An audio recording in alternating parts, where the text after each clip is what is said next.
Right. Let's see if we can get this to work. Can't hear myself. Don't know if I'm broadcasting properly, but we'll try. It's exciting. So I'm going to wait till we've got a couple of viewers, and then we're going to cover what we're here for, just this little kind of friendly little chat we're having. I'd be sure to start now, actually. No, I'm going to wait. In fact, I'm going to wait. I'm going to have some beer. Welcome to the Stramash behind me. This, of course, is the nerve centre of the of DHB Country Retreat. As you can see, Stramash, just shite everywhere. We've got things on the floor. We've got inflatable things over here. A kitchen, a child's kitchen over here. Look at this, beautiful pots and pans, whole shooting match. If you're watching live right now, can you tell me? And sit further back. You can't get your full hit. Shut up. If you can hear me okay as I'm speaking, it should be okay. I've got the microphone obviously through the headset today. I'm not using one of my fancy microphones because they're either packed away. I've got one sitting actually in a drawer here, but I can't use it because the stand that I use for it is currently at Lurch's house. And when I get it back, I'm going to have to probably sterilize it for a couple of weeks before it can actually be fit for use. So there we go. Right. Shut up, Phil Gray. It is perfectly fine according to Tatty with his massive head. So, as you can see, beautiful country retreat here. This is the nerve centre. Beautiful picture up here that I painted. And there's, oh look, there's my book on a shelf. A physical copy. Yeah, you like that? Yeah, you like that? Nobers.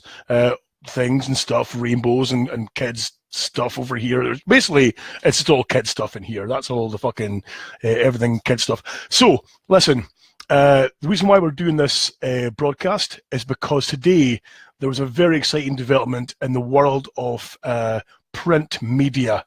I know, I'm as excited as you are. It turns out that one of our most popular guest hosts, stroke co-hosts, stroke presenters on our podcast, which you may remember used to be a big thing, podcasting, and when we had time to do them. Sorry, we are planning to do more. Don't worry. Before you have a go at me, is one of our favourite people, the Coops. You all know the Coops. Used to be a right clatty mare. These days, less of a clatty mare. And I mean, clattiness and size-wise, she used to be, a big girl. I mean, used to be like a side of a fucking hoose big. Now, though, beanpole. This magical diet of tree leaves and dust and air. You'll exist in sunlight alone for 4 weeks. Has worked a treat. She's dropped literally 35 stone. And off her head alone, her face alone, rest of it about 50. Now, beanpole. So, what's happened? Very exciting. For those of you who maybe don't dabble at all in the world of print media, especially your average clatty tabletop magazine, a la Real People magazine, £1, 30 pence cost me of cheating and sprouts. You got twins, lovely. Fat Freddy there. Oh, it's his last comment. Oh, I feel bad about it. Basically, shite stories. But here's the exciting part. If we look at the top corner here, in our giant Christmas issue logo here, look who this is, right? This up here, that's Fat Coops. Fat Coops is in a magazine. Oh, like his bear. So, Fat Coops. So, if we browse through said magazine, and we're going to find this article and read it out for you today on this live broadcast here. 22 people watching live. Thank you very much here in the chat group. I appreciate you wasting your evening to come and join me here as we read Coops' story. Very heartfelt. Oh, look, wait till you see this. So we have, now, are you sitting down? Because this is, it's very, legs wobbly. You'll be, right, so we've got a 2-page spread, right? Look at this. Sight for sore mince pies. You get it? So, over here, we have Fat Coops. Now, this picture actually was taken during, I think it was DHB episode 98, a Christmas show. And as we'll cover in the story, all this tinsel and shit, I guess, was not in the house before she got there. She arrived with a big bag full of Poundland shit and just spunked it all over the place. So yeah, fucking Christmas everywhere. Of course, we have fucking onion ring eyes, Coops. I think that was taken at the same time she had the custard dipped tits. And this, of course, also Fat Coops. This was taken. They've cut out Sparky. In fact, sorry, you've cut out Sparky and Baglin, who were in the photograph as well, but she was massive, a big critter. Now, Brian Hart says, best on the first time she's been spread over 2 pages. Oh, yes. So, before we get into the story, first photograph, of course, here, Big Fat Coops. Red alert, I didn't realise how big I got till I saw this pic on Facebook. Okay, right. I mean, of course, here, don't get me wrong, wonderful Coops. Done a great job, streamlined, very happy, fat, jolly, and looking good in scarlet. Big Claire, I like to stress Big Claire. Big Claire had a lot in common with Santa, but Mary was about to get scary instead. I'm on the edge of my fucking seat here, people. Right, shall we read the... I'm going to read some of the boxes first of all. You know the little boxes you get, the little caption things. We have, after losing 7 stone, I'll leave the tubby tum to Santa, thanks. Oh, fuck. Coops, you're such a card. I was all about making people laugh, but in reality, I was sad and lonely. Oh, I have more energy for kids. Kyle and Eliza now. The kids are awesome, by the way. And she's got a new man too as well. But anyway, let's have story time here with Scott from the DHB. So, oh, wow. So, the first line of the story, you'll like this. Big willies, small ones, some that plug into the mains. One of those that could take my eye out. I laughed to the shop assistant as I wandered through Ann Summers. I was 32. It was coming up to Christmas 2013, and the place was full of fake ding-dongs that'd definitely get you merrily on high. Fucking pun-laden. It's fucking pun-laden. But I wasn't here for any of that. Instead, I made a beeline for the costume section at the back of the shop. In among the skinny tight catsuits and teeny tiny bunny girl outfits sat just what I wanted. A saucy little Santa number. Coops, I think we can agree that there was nothing little about that Santa number that you clattered over your hips. Now, does Mrs. Santa come in chimney blocking proportions? I giggled. The assistant flicked through the rails and took out a triple XL. I gulped. The costume might have been big by her standards, but it looked tiny to me. Checking out the tag, I realised the shop's biggest size was a 24, a whole size smaller than me. I'll take it, I smiled. I'll certainly give the boys a laugh. Clatty bastard. Because that's all I was about, laughing. I was a size 26, at 5'7", a big girl by anyone's standards, but I figured my personality was even larger. It was a trick I'd learned early on, along with comfort eating. You see, I'd been chubby since childhood. Everyone in my family was on the chunky side. It wasn't what we ate, just the mammoth proportions. By the time I'd hit my teens, I was a size 16, and the biggest of my friends' girlfriend, been there. I know what you're saying, because of course I'm slimlined and streamlined and beautiful. That's when I started dyeing my hair, every colour of the rainbow. Eventually, I'd settled on a bright, shocking red. I was so fat, people wouldn't be looking at me anyway, so I might as well make a show of it. I was gobby with my big mouth, useful for stuffing endless bags of salt and vinegar crisps into. There was more getting stuffed into that mouth when you were 16 onwards, you fucking... As well as seeing off anyone who tried it on with me. I better hide your food, I'd quip if I saw someone staring at my bulk. I was big, bubbly Claire, fatter than ever. No matter now that I was so fat than ever. A single parent to my kids, Kyle 10 and Eliza at 7, and desperately lonely. Or my doctor had warned me that my weight meant I'd probably die young. Every day, I'd smile and laugh my way through my social sciences course at college. I was so busy being the life and soul, I'd never have time to eat. Then, at night, I'd stuff myself with 7 rounds of bread before dinner from the Indians. 7 rounds of bread. How do you ask for rounds? Can I get a round of bread, please? I'll have 2 ryes, a couple of wheats, and a couple of olive bloomers. Too sweet. Let's go. So, as I wait for my curry, naan and chips, I gorge on cheese on toast, crisp sandwiches, and bread and butter.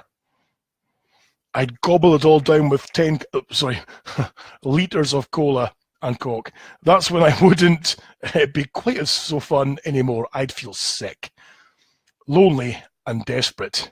Not that anyone ever knew. We fucking knew. Miserable cow.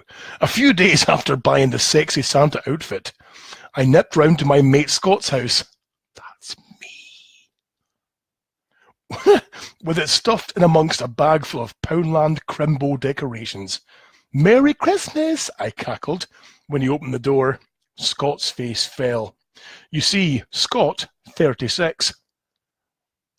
Exactly. My age, exactly right. Exactly. Hosted a comedy podcast and had invited me round and some mates round to record one with him. And I have a few bevies afterwards, which is true. But he hated Christmas. I fucking do hate Christmas. So I'd gone all festive frenzy just to get a rise out of him. After littering his house with tinsel and baubles, I nipped off to the loo and piled my jelly belly and 42E baps into the itsy, that's what it says, into the itsy bitsy bright red Santa dress. My bingo wings flapped so hard I could have taken off like Rudolph. Waltzing out into the living room, a dozen lads, all platonic friends. See, do you notice how she has to clarify that? Because normally in a Coops story, when she says she walks into a room with a dozen males, it's not quite as platonic. You know what I'm saying? You know, checkered past. They all burst out laughing. It was exactly the reaction I'd wanted. Santa just got fatter, I howled. Trust you, the boys laughed. We all rubbed each other. Claire's blood group is gravy was a good one. It was a good one. I'll take credit for that one. It was me. I didn't say that about her though, but you know, shut up. And it was a great night of laughing and downing Strongbow cider. A few days on, I was on Facebook when I saw one of the boys had tagged me in a picture. How plastered am I going to look in this? I thought, bringing up the snap, but my jaw dropped. Oh God. I'd known big old Claire being a sexy Santa would be a joke. But this? I was huge.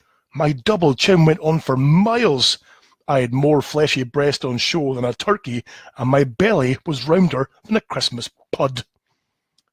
36 stone, you can get fucked, Carl. This was beyond a joke. This was mortifying. Instinctively, I reached for the biscuit tin to cheer myself up. Munch, forget. A few days later, on Christmas Day, the family came to mine. There was me, the kids, my mum, Christine, 52, and my dad, Jake, 54. And as everyone sat around, by the way, can I just butt in here and say that Coops' parents are probably some of the best people in the fucking world. I just had to say that because I love them to bits. And as everyone sat around the dining table, I loaded up with homemade pâté, salmon pigs in blankets, pork stuffing, Yorkshire puds, and veg. To tuck in, I grinned. I certainly intended to, just as I plonked myself down in my chair, though crack. Legs akimbo. Again, not the first time. I fell to the floor. I'd broken the chair. Everyone looked mortified. It was probably a wee bit broken already, Mum said, scooping me up off the ground. I laughed, despite dying inside. Fat bird breaks a chair. How original, I chuckled. All through Christmas Day, I burned with shame. It wasn't funny. It was the final insult. This had to be it, the end of big fat Claire. In January, I signed up to the Cambridge weight plan. You're 19 stone, the consultant said, weighing me. I wish I was 19 stone. That was a few years ago. I'm not going to... Okay. I'd avoided scales for years. Now there was no hiding from the truth. Instead of starving myself through the day and gorging at night, I began eating 3 milkshakes or packet meals a day, as they were evenly spaced out. I actually felt less hungry than I ever had.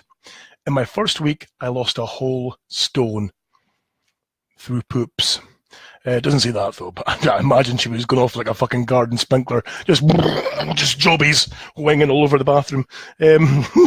Whenever I felt tempted by the kids' nuggets and chips, I'd take out my phone and look at myself when I'd been fatter than Santa himself. Never again, I think, sticking to my sachets. As the pounds fell away, my confidence soared. And this time, it wasn't bravado, but real happiness and a feeling of self-worth. I was still funny, but now it wasn't to mask my fear. I really was happy. At first, I only wanted to be a size 16 when that quickly came round, though I slimmed to a size 14. Why not try my luck, I thought. Within 8 months, I'd lost 7 stone and was a perfect size 12. And it wasn't just my body that changed. I stopped hiding my true feelings and making jokes about myself. Losing weight had changed my life so much that, exactly, Heath Ellenberg in the chat room says, it's still funny, in quotation marks, I could eat Coops, you fucking horrible bastard. Losing so much weight had changed my life so much that in August 2015, I became a weight loss consultant full-time. A year on, last October, I was out clubbing and showing off my new sexy figure. Claire, a voice called. Matthew Masson, Night 39, was a friend from years back. You were pretty before, but... Wow, he smiled. Now we're a very happy couple, and, let's just say, trips to Ann Summers are more frisky than funny these days. That's because she walks out the place with a fucking suitcase full of goods. Things that will... Did you know that she used to have a dildo drawer that was so packed full of dildos that by contacting each other, they started to melt. Some of them started to melt together because they were so jammed in with fake cocks, and that's a true story, by the way. Fake cock melting because you have so many fake cocks. You're more fun since you lost weight, mummy, Eliza told me recently, and she's right. Before, I'd find any excuse not to run around the park and play. Now, you can't stop me. Well, I can do. I mean, 20 yards away with a rifle, I'll take you right to the game. This year, we'll be having a healthy, festive dinner. I'll have a few treats, but I'll balance them with lots of filling veg. After all, I still have those swollen Santa photos on my phone to show my clients. 4 years on, I'm almost proud of them. They may have been horrifying at the time, but they turned out to be the best Christmas gift I ever got. So cheers, Santa. But I'll leave the bulging belly to you from now on. Claire Cooper, 36, stone. Stonehaven, Aberdeenshire. Isn't that wonderful? See, isn't that just the best? Here's the whole shooting match. I don't know if you can, it's a bit blurry there, but here she is with her man, Matthew. There's the kids too, of course, as well. There's Streamline Coops. There's honking big fat Coops with the onion ring eyes. And there's other honking fat Coops here with the 15,000 chins more than, the Chinese phone book. So yeah. Oh, Coops is now in the chat room. Coops, you might want to go back to the start of this and, sorry. So yeah, that's been it. That's the kind of the whole video I have for you here. Just a wee get together and have a wee, look at Coops' debut. If you want to go to the shop, it's available right now, actually. Available right now in a newsagent near, well, I would say a good newsagent near you, but let's face it, if you're a good newsagent, you're not stocking this shite on your shelves. This was only found normally in the shopping baskets of like lonely old pensioners who eat dog food, or single mummies who smoke fags in front of their 15 different bairns. Real people bursting with real life, and this dude here bursting his jeans, his belt, his buckle buttons because holy shit, and her vagina is bursting because she's had like fucking she wanted spouts and she got bear twins. So enjoy real people, and I hope you enjoyed the story there with Coops. Thank you, everyone. I think I'm going to jump out now. I'm going to go back to having some of my lovely beer here. It's been emotional. Ciao for now.